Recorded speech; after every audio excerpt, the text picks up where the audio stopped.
الحمد لله رب العالمين والصلاة والسلام على سيد المرسلين وعلى آله وأصحابه أجمعين أما بعد أعوذ بالله من الشيطان الرجيم بسم الله الرحمن الرحيم والذين جاءوا من بعدهم يقولون ربنا اغفر لنا ولإخواننا الذين سبقونا بالإيمان ولا تجعل في قلوبنا غلا للذين آمنوا ربنا إنك رؤوف رحيم.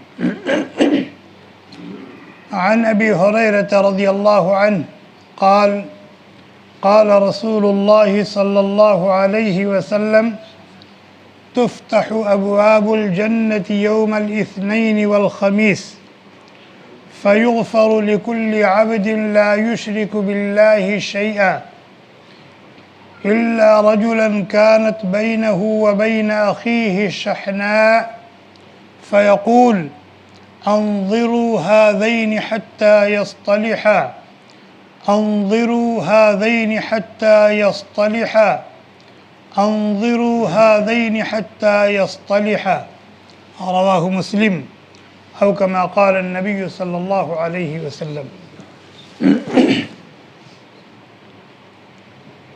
ہمارے پاک پروردگار نے قرآن کریم میں اپنے بندوں اور اپنی بندیوں کو اور ہمارے پیارے نبی صلی اللہ علیہ وسلم نے اپنے ارشادات میں اپنی امت کے ایک ایک فرد کو مرد ہو یا عورت صفائی قلب کا حکم دیا ہے، اس کی تاکید کی ہے، اس پر زور دیا ہے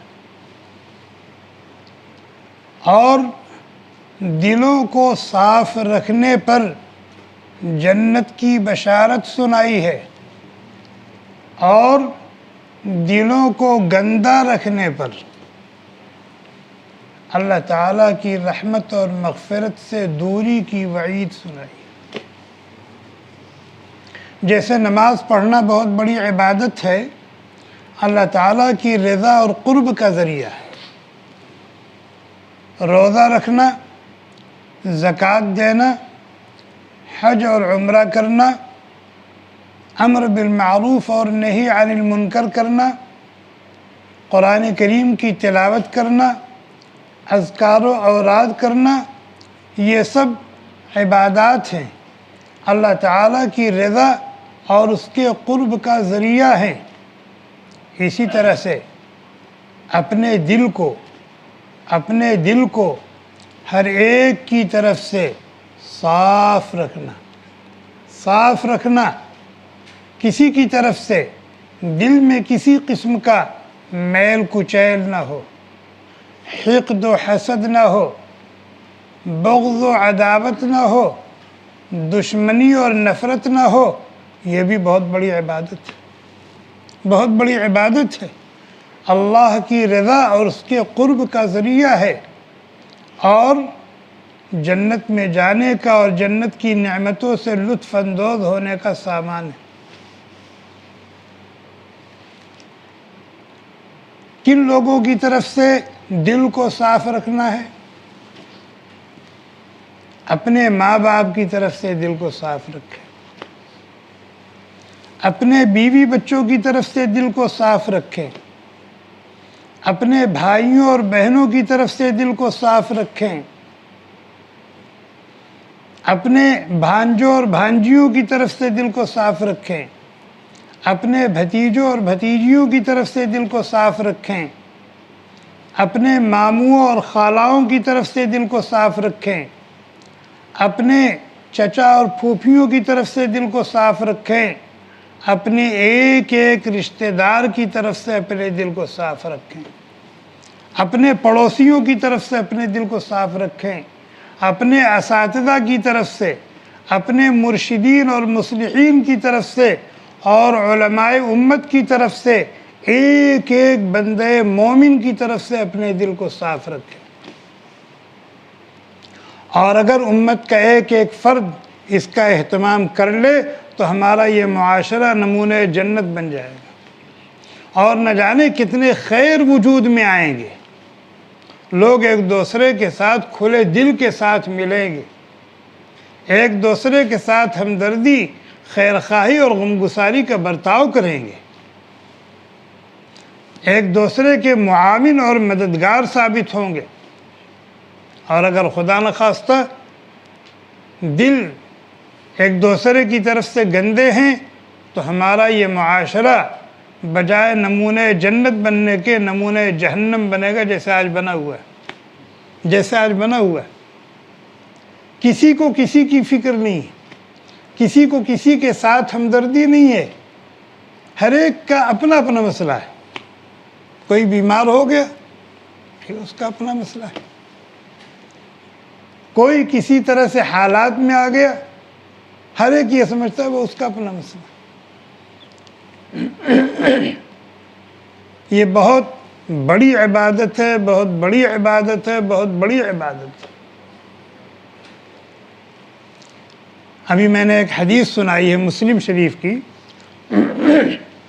راوی ہیں حضرت ابو ہریرہ رضی اللہ تعالی عنہ۔ وہ کہتے ہیں کہ ہر پیر اور جمعرات کو جنت کے دروازے کھول دیے جاتے ہیں، ہر پیر اور جمعرات کو جنت کے دروازے کھول دیے جاتے ہیں، اور اللہ کی رحمت ٹوٹ کر برستی ہے، اور ہر وہ بندہ اور ہر وہ بندی جو اللہ کے ساتھ شرک نہیں کر رہا ہے، اللہ کے ساتھ کفر نہیں کر رہا ہے، اللہ کے ساتھ نفاق نہیں کر رہا ہے، چاہے وہ کتنا بڑا گنہگار کیوں نہ ہو، اللہ تعالیٰ کی طرف سے اس کو معافی مل جاتی ہے۔ فَيَغْفِرُ لِكُلِّ عَبْدٍ لَا يُشْرِكُ بِاللَّهِ شَيْئًا۔ اللہ تعالیٰ سب کو اپنی رحمت کی چادر میں سمیٹ لیتے ہیں، اور سب کی جھولی کو مغفرت اور بخشش سے بھر دیتے ہیں۔ محروم کون رہتا ہے؟ مشرک۔ محروم کون رہتا ہے؟ کافر۔ اور محروم کون رہتا ہے؟ اور محروم کون رہتا ہے؟ إِلَّا رَجُلًا كَانَتْ بَيْنَهُ وَبَيْنَ أَخِيهِ شَحْنَاء۔ اور وہ شخص محروم رہتا ہے، مرد ہو یا عورت، جس کے دل میں کسی کی طرف سے میل کچیل ہو، جس کے تعلقات آپس میں کسی سے خراب ہوں، بات چیت نہ ہو، سلام کلام نہ ہو، آمنا سامنا ہو جائے تو رخ پھیر کے گزر جائیں، اور ایک دوسرے کے بدخواہ ہوں، ایک دوسرے کو نقصان پہنچانے کی اور نیچا دکھانے کی کوشش میں ہوں۔ فرمایا یہ بھی جیسے کافر اس رات کی اللہ تبارک و تعالیٰ کی عطاؤں اور نوازشوں، مغفرتوں اور رحمتوں سے محروم رہتا ہے، مشرک محروم رہتا ہے، اسی طریقے سے یہ مشاحن بھی محروم رہتا ہے، جس کا دل کسی کی طرف سے گندا ہو، جس کے تعلقات کسی کے ساتھ خراب ہو۔ اللہ کے نبی علیہ السلام نے فرمایا لا يحل لمسلم ان يهجر اخاه فوق 3 لیال۔ کسی مسلمان کے لیے مرد ہو یا عورت جائز نہیں ہے کہ کسی مسلمان سے 3 دن سے زیادہ لا تعلق رہے، قطع تعلق رکھے، سلام کلام کو بند رکھے، جائز نہیں، حلال نہیں، حرام ہے، بہت بڑا گناہ ہے، گناہ کبیرہ ہے۔ تو اللہ کے نبی علیہ السلام نے فرمایا کہ ان دونوں مبارک راتوں میں اللہ تعالیٰ سب کی مغفرت کر دیتے ہیں۔ بدکاری کیا، شراب پیا، معاف کر دیتے، حدیث کہہ رہی ہے۔ ہاں مشرک محروم رہتا ہے، کافر محروم رہتا ہے، اور وہ دو مسلمان یا مسلمانوں کی وہ دو جماعتیں جن کے تعلقات آپس میں خراب ہیں،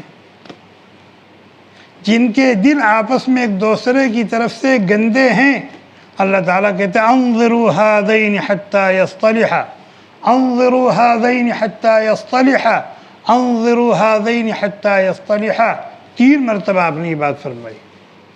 ان کے معاملے کو مؤخر کرو جب تک کہ یہ اپنا معاملہ صاف نہ کر لیں، ان کے معاملے کو مؤخر کرو جب تک یہ اپنے تعلقات کو صحیح نہ کر لیں، ان کے معاملات کو مؤخر کرو جب تک یہ آپس میں گلے نہ مل لیں، اس وقت تک ان عطاؤں اور نوازشوں سے یہ محروم رکھے جائیں گے، اور ان کی مغفرت اور بخشش کو موقوف رکھا جائے۔ اور یہی نہیں، دوسری روایات سے معلوم ہوتا ہے کہ ان کی نماز بھی موقوف ہوتی، قبول نہیں ہوتی، ان کی نماز قبول نہیں، ان کا روزہ قبول نہیں، ان کا حج قبول نہیں، اور ان کا عمرہ قبول نہیں، ان کی تلاوت قبول نہیں، ان کے اذکار و اوراد قبول نہیں، سب موقوف ہے، سب موقوف ہے۔ کب تک؟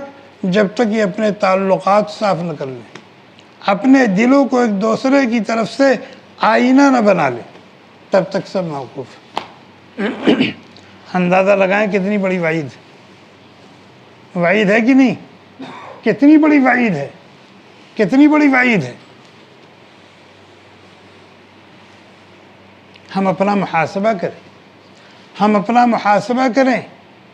ایک کمرے میں رہتے ہیں، ایک گھر میں رہتے ہیں، ایک دسترخوان پر کھاتے ہیں، ایک مسجد میں ایک امام کے پیچھے نماز پڑھتے ہیں، اور برسوں سے بات چیت نہیں۔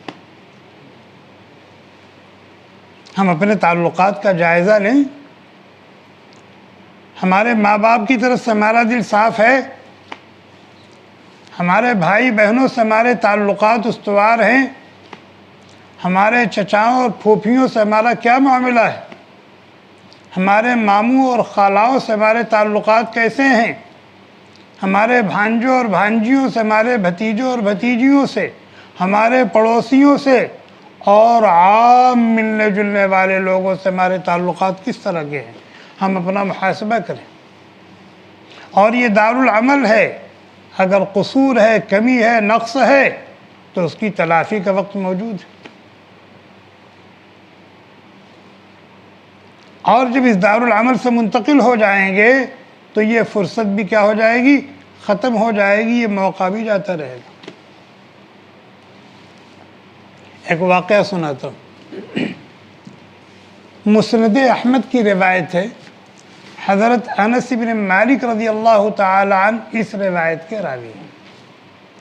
کہتے ہیں نبی اکرم صلی اللہ علیہ وسلم تشریف فرما تھے مسجد نبوی میں، اور آپ کے ساتھ صحابہ کی ایک جماعت تھی۔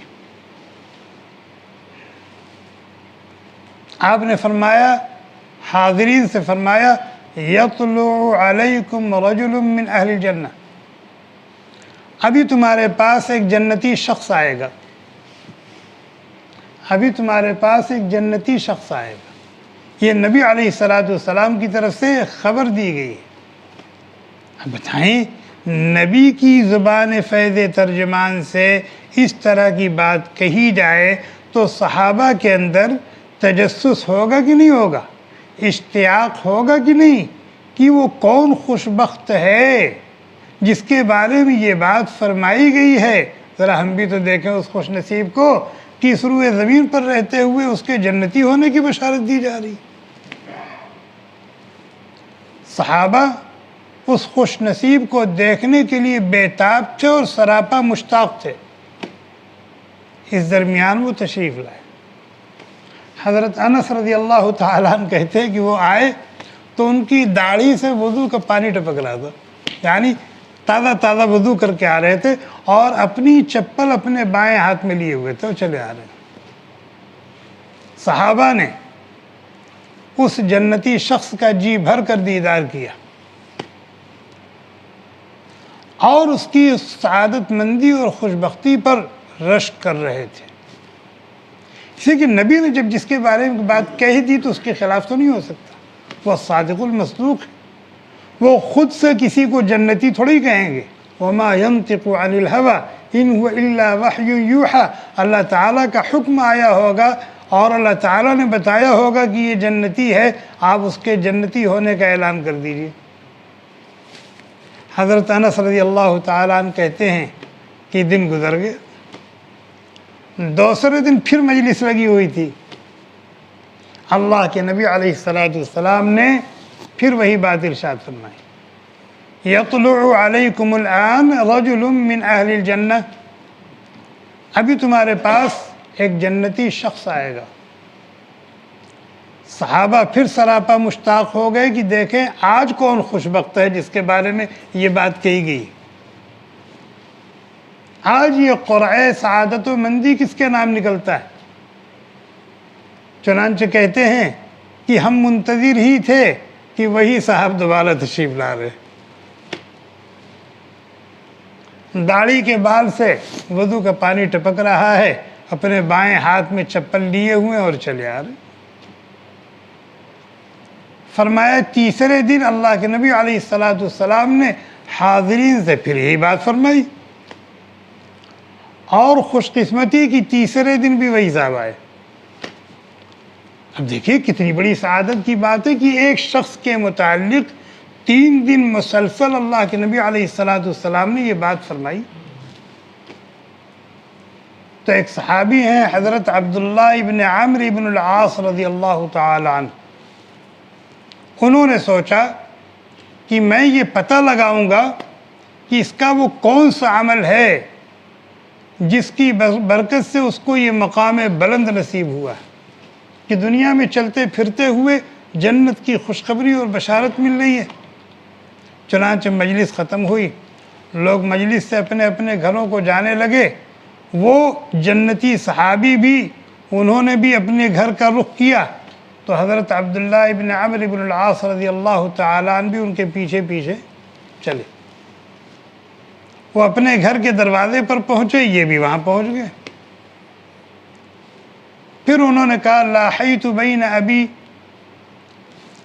کہ مجھ سے میرے والد سے کچھ انبن ہو گئی ہے، میرے والد سے کچھ انبن ہو گئی ہے، تو میں نے 3 دن گھر نہ جانے کی قسم کھا لی ہے، 3 دن میں گھر نہیں جاؤں گا، تو اگر مہربانی فرمائے اور مجھے 3 دن اپنے یہاں مہمان بنا لے تو زہ نصیب۔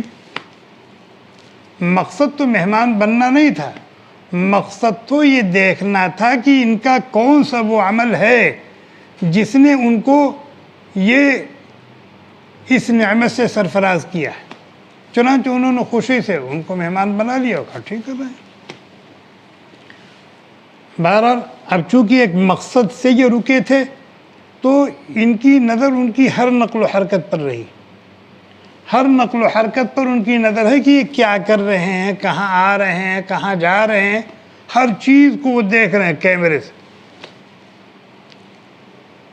اور بندہ خصوصی اعمال جو کرتا ہے وہ رات کی تنہائی میں کرتا ہے، تو رات میں انہوں نے خاص طور پر ان پر نظر رکھی کہ دیکھا رات میں کیا عمل کرتے ہیں۔ چنانچہ رات میں انہوں نے دیکھا کہ وہ سو رہے ہیں، تہجد کے لیے بھی نہیں اٹھے، رات کے کسی حصے میں اٹھ کر کے دعا اور مناجات بھی نہیں کی۔ ہاں یہ ہے کہ رات میں کسی وقت اگر ان کی نیند کھلی ہے تو وہ اللہ کے ذکر میں مشغول ہو گئے، لیٹے لیٹے رات کے کسی حصے میں آنکھ کھلی، نیند ٹوٹی تو بستر پر لیٹے لیٹے کروٹیں بدلتے بدلتے اللہ اللہ کرتے رہے، یہ ان کا عمل تھا۔ اور اس کے بعد فجر کے وقت اٹھے اور سنت پڑھی اور فجر کی نماز پڑھ لی۔ تینوں دن انہوں نے ان کا یہی معمول دیکھا۔ اور مہمان 3 دن مہمان ہوتا ہے، مہمان کو 3 دن حق مہمانی حاصل ہے۔ 3 دن سے پہلے آپ یہ نہیں پوچھ سکتے کہ حضرت کب تشریف لے جائیں گے۔ بہرحال جب 3 دن پورا ہو گیا تب انہوں نے اجازت چاہی کہ بھئی میں 3 دن آپ کے ہاں مہمان تھا، اب میں جانا چاہتا ہوں، اور جو صحیح صورتحال تھی وہ میں آپ کو بتانا چاہتا ہوں۔ میرے والد سے کوئی انبن نہیں تھی، بس مجھے آپ کے یہاں 3 دن ٹھہرنے کے لیے ایک بہانہ چاہیے تھا، اس لیے میں نے یہ بات کہی تھی۔ اور آپ کے ہاں 3 دن ٹھہرنے کا مقصد یہ تھا کہ اللہ کے نبی علیہ السلام نے 3 دن اپنی مجلس میں یہ بات فرمائی، یطلع علیکم الآن من اہل الجنہ، کہ ابھی تمہارے پاس ایک جنتی شخص آئے گا، اور تینوں دن آپ آئے۔ تو مجھے آپ کی قسمت پر رشک آیا، اور میرا جی یہ چاہا کہ میں دیکھوں کہ وہ کون سے اعمال ہیں جنہوں نے آپ کو دنیا میں رہتے ہوئے جنت کی بشارت نبی کی زبان سے دلوا دی، تو وہ اعمال میں بھی کروں۔ لیکن میں نے کوئی خاص عمل تو دیکھا نہیں، میں نے آپ کا کوئی خاص عمل جو قابل رشک ہو وہ تو دیکھا نہیں، بلکہ آپ سے زیادہ اعمال تو دوسرے صحابہ کرتے ہیں۔ حضرت عثمان بن عفان رضی اللہ تعالیٰ عنہ ایک رات میں پورا قرآن پڑھتے تھے۔ تو انہوں نے کہا، اس صحابی نے کہا کہ بس میرے وہی اعمال ہیں جو آپ نے دیکھے ہیں، آپ سے کچھ چھپایا نہیں۔ باقی اس سعادت اور خوشبختی کی وجہ کیا ہے وہ اللہ جانے، اللہ کا نبی جانے، باقی میرے معمولات یہی ہیں جو آپ نے دیکھے۔ بہرحال حضرت عبداللہ ابن عمرو بن العاص رضی اللہ تعالیٰ عنہ وہاں سے واپس جانے لگے۔ جب واپس جانے لگے تو انہوں نے بلایا، تشریف لائیے۔ گئے، کہا کہ میرے معمولات تو وہی ہیں جو آپ نے دیکھے، غیر انی لا اجد فی نفسی من احد من المسلمین غشا۔ ہاں، میں ایک بات کا اہتمام کرتا ہوں، میں ایک بات کا خاص اہتمام کرتا ہوں کہ کسی بھی مسلمان کی طرف سے میرے دل میں کوئی کھوٹ نہیں ہے۔ میری کوشش یہ ہوتی ہے کہ کسی بھی مسلمان کی طرف سے میرے دل میں کوئی کھوٹ نہ ہو، عداوت اور نفرت نہ ہو، حقد اور حسد نہ ہو، بغض اور عناد نہ ہو، دشمنی نہ ہو۔ تو میں اپنے دل کو ہر ایک کی طرف سے صاف رکھنے کی کوشش کرتا ہوں۔ وَلَا أَحْسُدُ أَحَدًا عَلَى خَيْرٍ أَعْطَاهُ اللَّهُ إِيَّاهُ۔ اور اگر کسی کے پاس کوئی خیر ہے، کوئی بھلائی ہے، کوئی نعمت ہے، اللہ کی کوئی نوازش ہے، تو میں اس پر حسد نہیں کرتا، میں اس پر حسد نہیں کرتا۔ مجھے اس سے کڑھن نہیں ہوتی کہ اس کے پاس یہ نعمت کیوں ہے۔ ان 2 باتوں کا میں خاص طور پر اہتمام کرتا ہوں۔ تو حضرت عبداللہ ابن عاص رضی اللہ تعالی عنہ ظاہر صحابی تھے، جلیل القدر صحابی ہیں، نبی کے فیض یافتہ اور تربیت یافتہ ہیں۔ انہوں نے کہا، هذه هي التي بلغتك، یہی وہ چیز ہے جس نے تم کو اس مقام بلند تک پہنچا دیا۔ یہی وہ چیز ہے جو ابھی تم نے بتائی ہے نا، یہ وہ عبادت جو ابھی تم نے بتائی ہے نا، یہی وہ عبادت ہے، یہی وہ عمل ہے جس نے تم کو اس مقام بلند تک پہنچا دیا ہے کہ دنیا میں چلتے پھرتے تم کو نبی کی زبان مبارک سے جنتی ہونے کی بشارت ملی۔ وہی التی لا نطیق، اور یہی وہ چیز ہے جو ہمارے بس کی نہیں ہے۔ یہ تو ان کی تواضع ہے، ان کی عاجزی ہے، ورنہ نبی کا شاگرد، نبی کا تربیت یافتہ، اس کے دل میں کسی کی طرف سے میل کچیل ہو ممکن نہیں ہے۔ انہوں نے تواضع کا اظہار کیا اور فرمایا وہی التی لا نطیق۔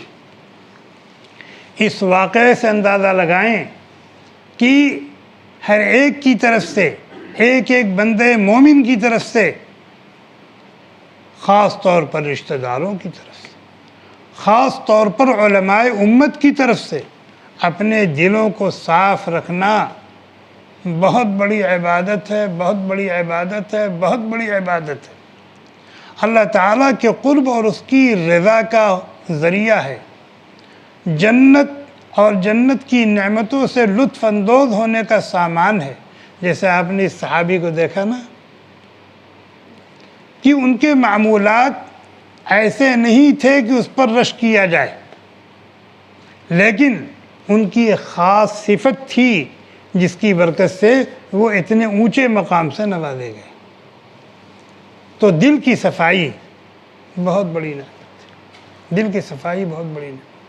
اگر ہمارے قلوب آپس میں ایک دوسرے کی طرف سے صاف ہوں گے تو ہم ایک دوسرے کے ساتھ خندہ پیشانی کے ساتھ، بشاشت کے ساتھ، کھلے دل کے ساتھ ملیں گے کہ نہیں ملیں گے؟ ہیں؟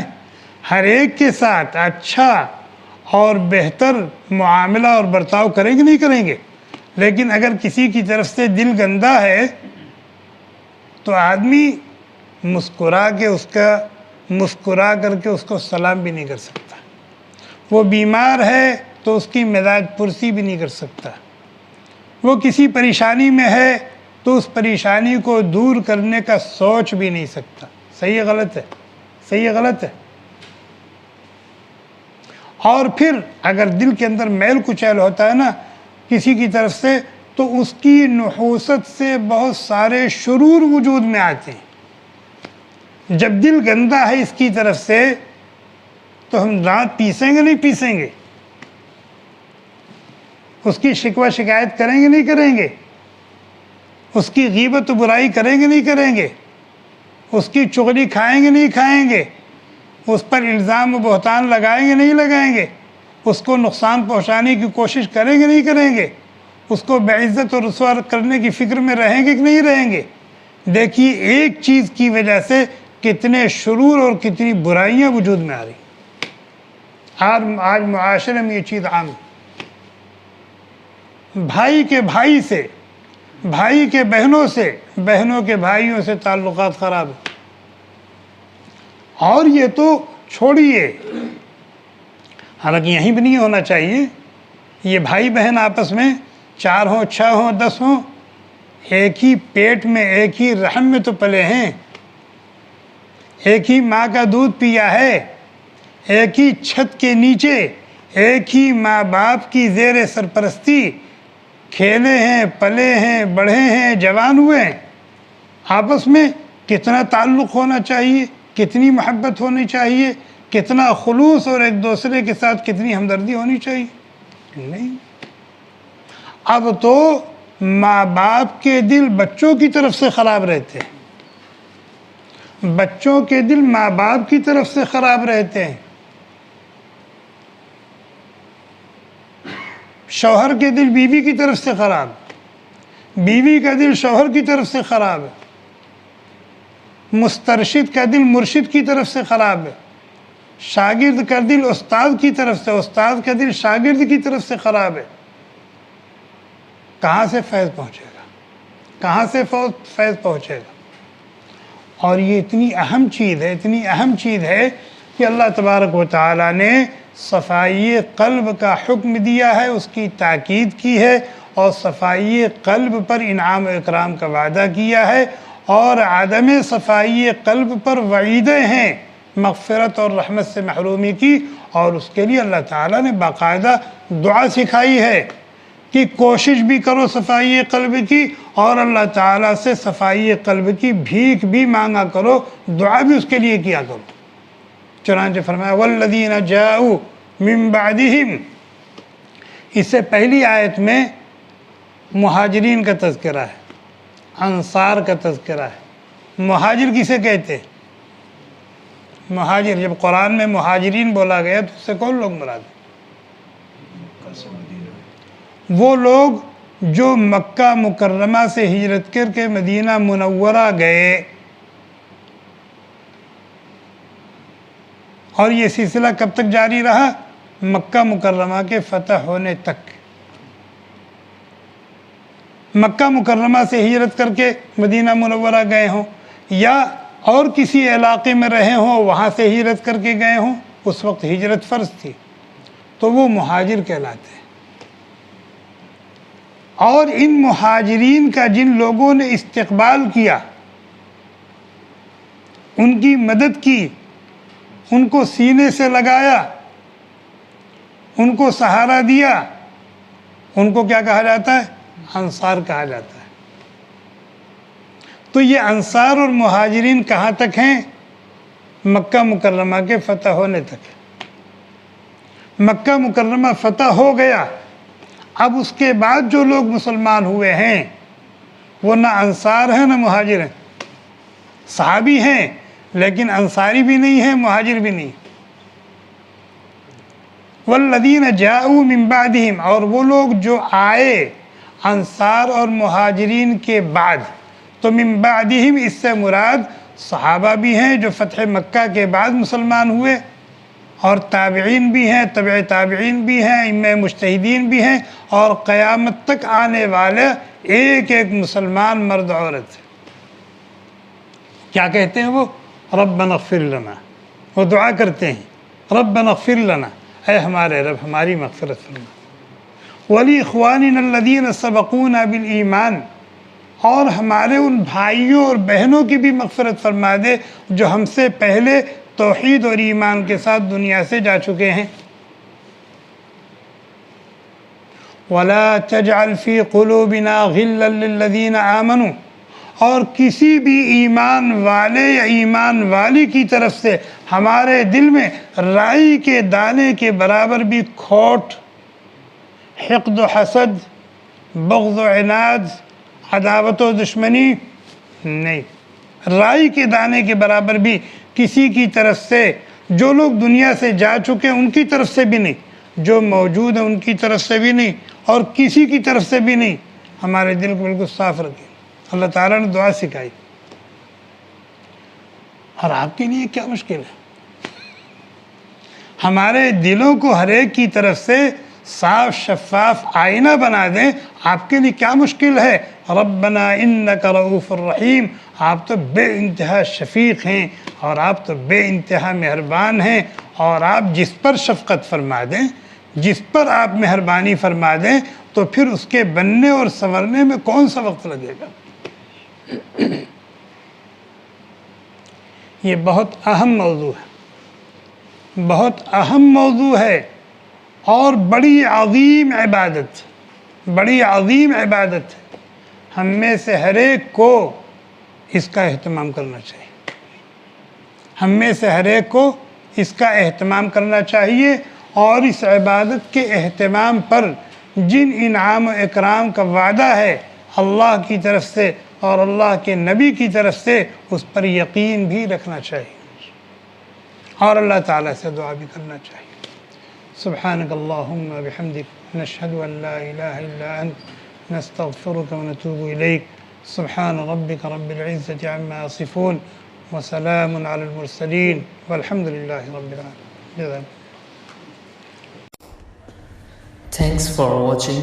Don't forget to like, comment, share and subscribe to Al Wahid channel.